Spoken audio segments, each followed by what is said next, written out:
Hello there, dear friends, and welcome once again to the Relaxed Fantasy Review. Today we are finishing up our series on the Dragonmarks of Eberron, and we're talking about the last one in the book, the Mark of Warding. The Mark of Warding is a sub-race of the dwarf. Dwarves can come in many forms, the hill dwarves, the mountain dwarves, and this replaces those sub-race features and just gives the dwarf a new sub-race. You still get a lot of your classic dwarven utility and powers, and then this just kind of adds on there an additional theme that has to do with warding. We'll get into the details in just a second, but before we do, I'd like to let you know Relaxed Fantasy Review has memberships. For just $1 a month, you can support me here on YouTube and get a couple benefits in the process. First, you get a little badge next to your name in the comments, letting people know that you're a supporter.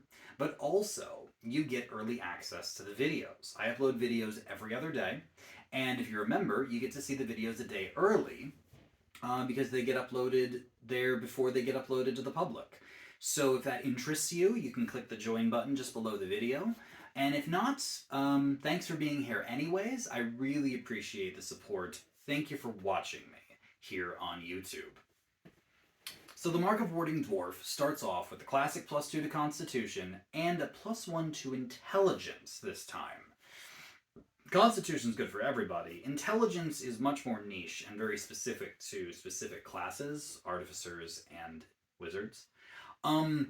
Still, any skill buff is nice. I say 9 out of 10 for the Constitution, 5 out of 10 for the Intelligence.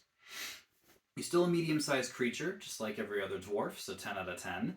And your speed is 25 feet, but you've got that special dwarven power, which means that wearing heavy armor doesn't slow you down if you don't meet the strength requirements. That can be handy for a spellcasting class, so 9 out of 10 for that. Still have Dark Vision. No problem with that. Dark Vision is great on whoever gets it. That's 10 out of 10.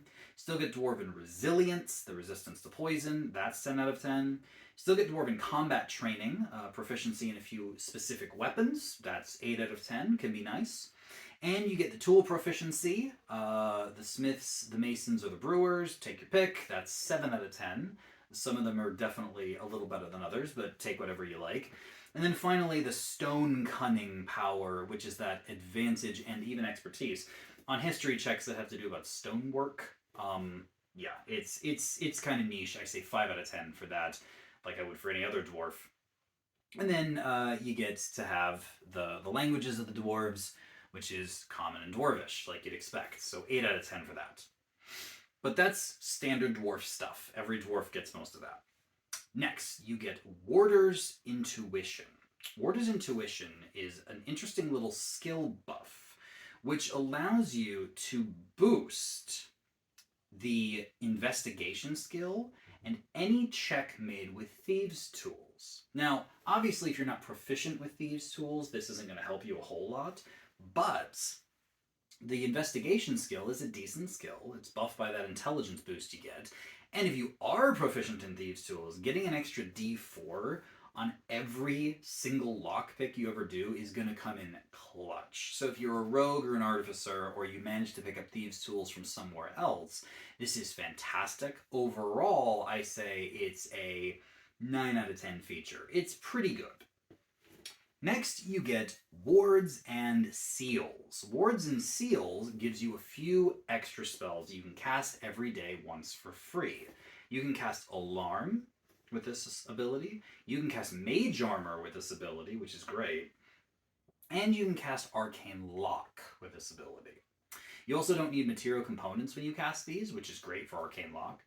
And yeah, you can cast once per day for free. A free casting in Mage Armor is just nice. That's just one of those things that is a chore for a lot of spellcasters to put on themselves every day, and now you just don't have to. You get the free casting. And Alarm and Arcane Lock are very niche, but they are niche in the way that I could definitely see them coming in handy, especially if you're leaning into this whole security warding thing. So yeah, overall, 8 out of 10 for those free castings. Then finally, you get the Spells of the Mark. This is a spell list that's added to your class's spell list. You don't get them automatically, you have to choose them, but you can choose them no matter what spellcaster you are, as long as you are one. And Alarm and Arcane Lock are on there. Interestingly enough, so is Leomund's Tiny Chest and Mordekainen's Faithful Hound. Glyph of Warding is on here. Knock is on here. There's also Armor of Agathis, which is a warlock spell that a lot of other casters wish they could have because it's really powerful. I think that a lot of these are very, very interesting. There's some utility, but there's also some combat prowess. It really depends which way you want to go with this. Overall, I'm going to give the Spells of the Mark a 7 out of 10. Some of them I'm definitely taking. Some of them I'm probably not.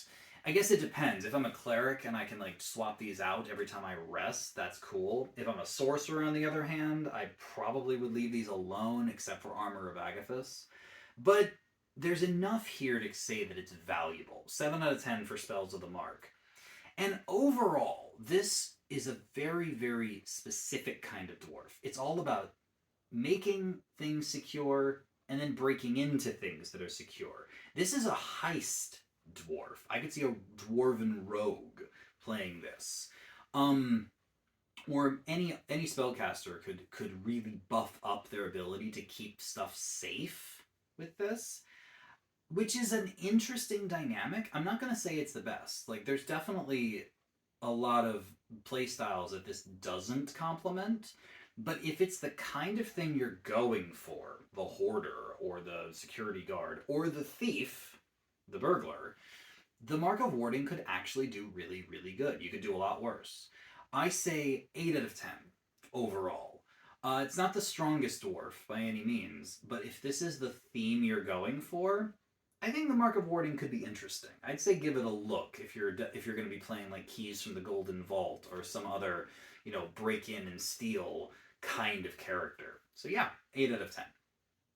This has been the Relaxed Fantasy Review. If you enjoyed the video, please like and subscribe down below. Have a look for the join button down there, and keep your eyes peeled for more videos coming down the line soon. Have a good one, my friends.